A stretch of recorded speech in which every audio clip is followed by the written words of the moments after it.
Hello everyone, welcome back to my channel learn practice achieve. आज हम यहाँ पे डिस्कस करेंगे क्लास 10th मैथ्स का क्वाड्रेटिक इक्वेशंस का प्रैक्टिस सेशन। ठीक है, बोर्ड के एग्ज़ाम आने वाले हैं, सिलेबस भी बहुत है, टाइम हमारे पास कम है, लेकिन मार्क्स भी हमें बहुत अच्छे लाने हैं। तो इसीलिए सारा सिलेबस तो हम यहाँ पर डिस्कस नहीं कर सकते क्वाड्रेटिक इक्वेशन के ऊपर, लेकिन यहाँ पे कुछ ऐसा इंपॉर्टेंट क्वेश्चन हम डिस्कस करेंगे जो कि हाईली एक्सपेक्टेड क्वेश्चन है और हमेशा पेपर में आता है। सो लास्ट अगर 10 इयर्स का क्वेश्चन पेपर एनालिसिस करो तो इस टाइप के क्वेश्चंस हमेशा आते हैं पेपर में। तो इसीलिए मैं चाहती हूँ कि जो क्वाड्रेटिक इक्वेशन में जितने भी मार्क्स आते हैं पेपर में, जितने भी मार्क्स का क्वेश्चंस आते हैं क्वाड्रेटिक इक्वेशन का, आप उसमें पूरा से पूरा नंबर लेके आए। तो इसीलिए कुछ इंपॉर्टेंट क्वेश्चंस हम यहाँ पे डिस्कस करेंगे जो कि शॉर्ट क्वेश्चंस है, और आप अगर उसको अच्छे से समझ जाते हो then you will get full marks in quadratic equations. ठीक है, सो शुरू करते हैं और देखते हैं कि स्टेप बाय स्टेप हम सोल्यूशन कैसे फाइंड आउट करेंगे और कितना इजीली हम उसको समझ सकते हैं और अप्लाई कर सकते हैं। सो लेट्स स्टार्ट करते हैं। क्वेश्चन गिवन है, solve for X 1/a + b + x is equal to 1/a + 1/b + 1/x where a + b is not equal to 0। ठीक है, तो अभी जब सॉल्व करेंगे हम वैल्यू फाइंड आउट करेंगे x का, तो जितना पार्ट्स गिवन है वो पार्ट्स को हम पहले ले लेते हैं और उसी के बेसिस पे हम वैल्यू फाइंड आउट करेंगे। ठीक है, सो नेक्स्ट स्टेप में हम क्या करेंगे, जो RHS में है उसका हम फाइंड आउट करेंगे LCM और सॉल्व करेंगे। सो ABX का LCM हमने ABX ले लिया और फाइंड आउट करा। ठीक है, अभी क्योंकि दोनों साइड में फ्रैक्शन में है तो हम करेंगे अभी cross multiply two find out the value. तो क्रॉस मल्टीप्लाई जब करेंगे 1 विल मल्टीप्लाई विथ ABX और a + b + x will multiply with this numerator. ठीक है, दोनों मल्टीप्लाई हो गया। मल्टीप्लाई होने के बाद हम क्या करेंगे, अभी बाकी जो पार्ट्स रह गया लेफ्ट हैंड साइड में और राइट हैंड साइड में, ये दोनों को मल्टीप्लाई करके हम फाइंड आउट करेंगे, ब्रैकेट ओपन करेंगे। ठीक है, ब्रैकेट ओपन करते हैं, 1 × ABX is equal to ABX हो गया। अभी a मल्टीप्लाई हो जाएगा पूरा ब्रैकेट के साथ, देन b मल्टीप्लाई होगा पूरा ब्रैकेट के साथ, देन x मल्टीप्लाई होगा पूरा ब्रैकेट के साथ। सो अगर आप मल्टीप्लाई करते हो देन विथ a, जब ये तीनों को मल्टीप्लाई करोगे you will get this value. ठीक है, फिर b को आप मल्टीप्लाई करते हो ब्रैकेट के साथ, then you will get the next 3 value. उसके बाद जब x को मल्टीप्लाई करते हो इसके साथ, then you will get the next 3 value. ठीक है, एक लंबा सा इक्वेशन बन गया यहाँ पे। अभी हम क्या करेंगे, ये जो इक्वेशन है, इक्वेशन में से जो सिमिलर टर्म अगर कुछ हैं तो उनको ऐड या सब्ट्रैक्ट जो हो सकता है यहाँ पे सॉल्व करना है। सो क्योंकि लेफ्ट हैंड साइड और राइट हैंड साइड में विथ सेम साइन और सेम वैल्यू है तो हम ABX और ABX को कैंसिल कर देंगे। बाकी जो पार्ट रह गया, बाकी पार्ट को हम करेंगे rearrange. What is the meaning of rearrange? हम ऐसे करके अरेंज करेंगे ताकि उनमें से कुछ ना कुछ कॉमन आ जाए और हमारे लिए सॉल्व करने के लिए आगे ईजी हो जाए। ठीक है, तो अभी यहाँ पे देखो सिमिलर टाइप का टर्म्स क्या क्या हो सकते हैं। एक जगह पे सिर्फ a और b है, एक जगह पे उनके साथ x है और एक जगह पे x² है, तो उनको हम कैटेगरी बना देंगे। ठीक है, जहाँ पे x² है यहाँ पे x² और यहाँ पे x², इनको एक कैटेगरी में ले लेंगे। जहाँ जहाँ पे x है, जैसे कि a²x, b²x और abx, इनको एक कैटेगरी बनाएंगे, और जिनमें x नहीं है उनको एक और कैटेगरी बनाएंगे। ठीक है, according to this first we will rearrange the whole equation. Equation को जब हम रीअरेंज करेंगे क्या बनेगा, वो ax² and bx + bx², a²x, b²x and 2abx, a²b and ab²। क्योंकि abx यहाँ पे हमने कैंसिल कर दिया था तो इस साइड में 0 आ गया, उसको हमने दूसरे साइड में शिफ्ट कर दिया। ठीक है, समझ में आ गया। अभी अगर आप ये सारे जितने भी हमने कैटेगरी बनाया है यहाँ पे देखोगे तो आपको कुछ ना कुछ वहाँ पे कॉमन फैक्टर दिख रहा होगा। ठीक है, जैसे फर्स्ट ax² और bx² में x² कॉमन फैक्टर है। सेकंड कैटेगरी जो बनाया हुआ है वहाँ पे x कॉमन है, और जो थर्ड कैटेगरी बनाया हुआ है दोनों में ab है तो ab कॉमन है। ठीक है, तो अभी क्या करेंगे, हम तीनों कैटेगरी से उनका जो कॉमन फैक्टर है वो बाहर निकाल देंगे। सो x² × a + b हो गया, x ले लिया हमें, a² + b² + 2ab हो गया, और थर्ड वाला में a²b और ab² को हमने अभी एज इट इज़ रखा है ताकि आगे उसको सॉल्व करने में हमें ईजी हो। ठीक है, तो कैटेगरी बनाने के बाद नेक्स्ट हम देखेंगे कि इसमें कुछ आइडेंटिटी यूज़ हो सकता है क्या। ठीक है, now look at the middle part of this, a² + b² + 2ab जो है, इसको अभी हम चेंज कर देंगे आइडेंटिटी में। ठीक है, जब हम आइडेंटिटी में चेंज करेंगे तो क्या बन जाएगा, वो a + b होल स्क्वायर, क्योंकि a square plus 2ab plus B square है a plus b whole square identity का एक्सपेंडेड फॉर्म। ठीक है, अभी अगेन जब हमने रीअरेंज करा था हमने कैटेगरी बनाए थे। ठीक है, अभी जब ये वाला इक्वेशन आप देखोगे इसमें फिर भी आपको कुछ और कॉमन फैक्टर दिख रहे होंगे, फिर उस कॉमन फैक्टर को हम अभी बाहर निकालते हैं। ठीक है, क्या कॉमन फैक्टर है? फर्स्ट केस में ए प्लस बी, सेकेंड केस में भी ए प्लस बी और थर्ड केस में भी ए प्लस बी। तो अभी हम तीनों में से ए प्लस बी को कॉमन ले लेते हैं। तो क्या रह जाएगा? फर्स्ट में एक्स स्क्वायर, सेकेंड में एक्स और A B square, A plus B square से हमने ए प्लस बी ले लिया था तो ए प्लस बी रह गया, और थर्ड में ए बी रह गया हमारे पास, दैट इज इक्वल टू 0। ठीक है, अभी जो बीच वाला पार्ट है because it is with bracket, तो ये ब्रैकेट को हमें अभी ओपन करना है। तो X square plus A plus B plus A B is equal to 0 क्यों हो गया? जो ये वाला पार्ट था ए प्लस बी वाला पार्ट था, नेक्स्ट साइड में जाके वो 0 के साथ डिवाइड होके आंसर आ गया 0। ठीक है, अभी इसको ओपन करते हैं फिर, क्योंकि यहाँ पे ब्रैकेट है। तो X square plus X A plus X B plus A B is equal to 0 हो गया। अभी क्योंकि यहाँ पे 4 टर्म्स आ गए तो again we have to categorise it. तो क्या करेंगे? फर्स्ट 2 पार्ट्स को हम ले लेंगे और सेकंड 2 पार्ट्स को ले लेंगे और इनमें से फिर कॉमन फैक्टर निकालेंगे। ठीक है, जैसे आप फैक्टराइजेशन में करते हो वैसे यहाँ पे भी करना है।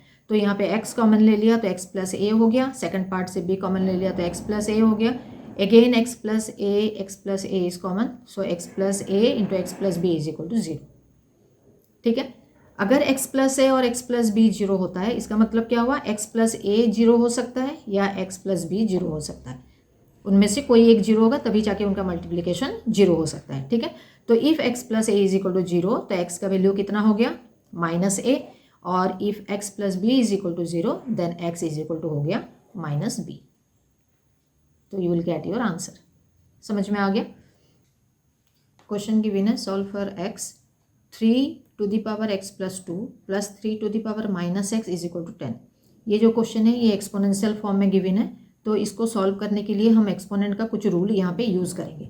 ठीक है, तो सबसे पहले हम इसको ओपन कर देते हैं। 3 to the power x plus 2 जो है और 3 to the power minus x है, it can be written as 3 to the power x into 3 to the power 2 plus 1 upon 3 to the power x। क्यों होगा? क्योंकि एक्सपोनेंशियल के रूल के हिसाब से अगर किसी का भी पावर बेस के साथ अगर पावर प्लस में है, इट मीन्स वो कोई 2 नंबर हैं जिनका बेस इक्वल है और पावर अलग अलग है, तो उसको हम ऐड कर सकते हैं। ठीक है, in the same way A to the power minus M is equal to 1 upon A to the power M हो जाएगा। उसी के बेसिस पे हमने ये दोनों को स्प्लिट कर दिया और चेंज कर दिया। ठीक है, नेक्स्ट में हम क्या करेंगे? जो 3 टू द पावर 2 था उसको हमने चेंज कर दिया 9 में और बाकी नंबर को एज इट इज़ रख दिया। अभी अगर आप ये इक्वेशन देखते हो तो क्योंकि ये पावर वाला क्वेश्चन है तो ये थोड़ा सा यहाँ पे कॉम्प्लिकेटेड लग रहा है, तो इसको हम और सिंप्लीफाई कर देंगे। कैसे करके सिंप्लीफाई करेंगे? जो 3 टू द पावर x था उसको हमने एक सिंपल वेरिएबल ले लिया a। ठीक है, इसके बेसिस पे हम अभी फाइंड आउट करेंगे कि ये क्या बनेगा। तो जहाँ जहाँ पे 3 टू द पावर x था वहाँ पे हम लगा देंगे a। तो 9a plus 1 upon a is equal to 10 हो गया। अभी एलसीएम निकाल के इसको सॉल्व करते हैं। तो 9a square plus 1 by a is equal to 10, फिर a को हम शिफ्ट करते हैं दूसरे साइड मल्टीप्लाई करके, so 9a square plus 1 is equal to 10a हो गया। Then we will shift 10a to the left hand side and we will make a quadratic equation. ठीक है, तो क्वाड्रेटिक इक्वेशन क्या बन गया? 9a square minus 10a plus 1 is equal to 0। इतना समझ में आ गया? उसके बाद हमें फाइंड आउट करना है इसी क्वाड्रेटिक इक्वेशन को सिंप्लीफाई करके। कैसे करके सिंप्लीफाई करेंगे? Splitting of the middle term. ये आप पहले भी क्लास 8 में कर चुके हो, तो ये ईजी है, कोई प्रॉब्लम यहाँ पे नहीं आएगा आपको सॉल्व करने के लिए। सो जहाँ पे माइनस 10a था वहाँ पे हमने लिख दिया माइनस 9a माइनस a। अभी इसको कैटेगराइज करेंगे और उसके बाद हम कॉमन लेके फाइंड आउट करेंगे वैल्यू। तो 9a स्क्वायर और 9a को एक ग्रुप बना दिया हमने, माइनस a और प्लस 1 को एक ग्रुप बना के, then we will find out 9a जब कॉमन लेंगे a माइनस 1 रह गया और माइनस 1 लेके a माइनस 1 आ गया ब्रैकेट में। Again a minus 1 and a minus 1 are the common factor. ठीक है, तो कॉमन ले लेते हैं। कॉमन लेने के बाद आ गया हमारा a minus 1 into 9a minus 1 is equal to 0। जैसे नॉर्मल फैक्टराइजेशन में हम फाइंड आउट करते हैं वैसे फाइंड आउट करना। ठीक है, if a minus 1 is equal to 0, अगर दोनों का मल्टीप्लिकेशन 0 होता है, ये पहले भी हमने डिस्कस करा है, तो उनमें से कोई एक नंबर 0 होगा। तो if a minus 1 is equal to 0 then what is the value of a is equal to 1। अगर 9 minus a is equal to 9a minus 1 is equal to 0 होता है then a is equal to 1/9 हो गया। लेकिन हमें a का value find out नहीं करना है, किसका वैल्यू फाइंड आउट करना है, x का वैल्यू। ठीक है, तो हमने क्या लिया था सबसे पहले, 3 टू द पावर x जो था उसको हमने a लिया था। ठीक है, तो अभी हम क्या करेंगे, we have taken 3 to the power x is equal to a। तो यहाँ पे a का वैल्यू हम पुट करके 3 टू द पावर जो x था उसमें से हम x का वैल्यू फाइंड आउट करेंगे। ठीक है, तो 3 to the power x is equal to a and here the value of a is equal to 1। तो a की जगह पे हम यहाँ पे 1 यूज़ करेंगे। तो 3 टू द पावर जो x था उसका वैल्यू हो गया 1। अगेन एक्सपोनेंट्स का जो रूल है, रूल में किस चीज़ का वैल्यू 1 आता है, कोई भी नंबर अगर हम लेते हैं उसका पावर अगर 0 है तो उसका वैल्यू हमेशा 1 होगा, whether it is 1 to the power 0 और 1000 to the power 0।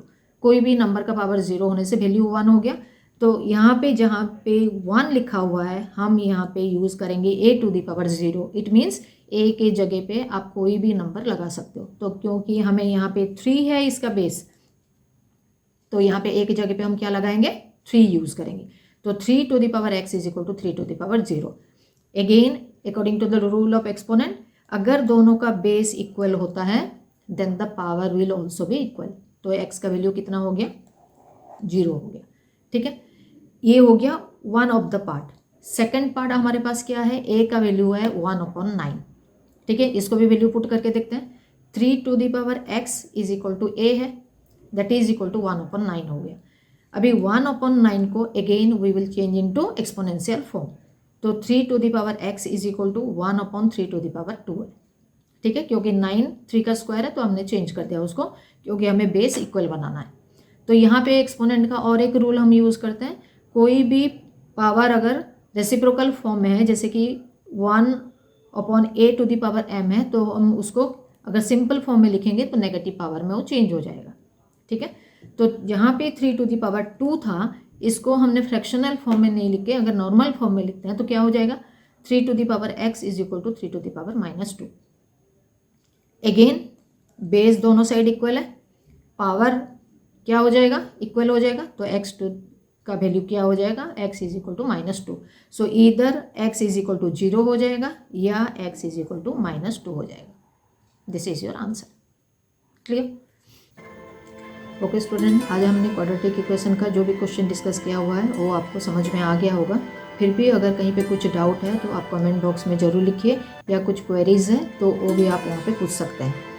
Quadratic equation में वेराइटीज़ ऑफ क्वेश्चंस हैं, जैसे कि प्रूफ क्वेश्चन हो गया, then word problem, then MCQs and और भी वेराइटीज़ ऑफ क्वेश्चंस हैं जो कि बहुत ज़्यादा इंपॉर्टेंट है। जितने भी टाइप्स के क्वेश्चन हैं सारे टाइप का क्वेश्चन हम यहाँ पे एक सीरीज़ में डिस्कस करेंगे। So to get more subscribe to my channel and don't forget to hit the bell icon to get my all new upcoming videos.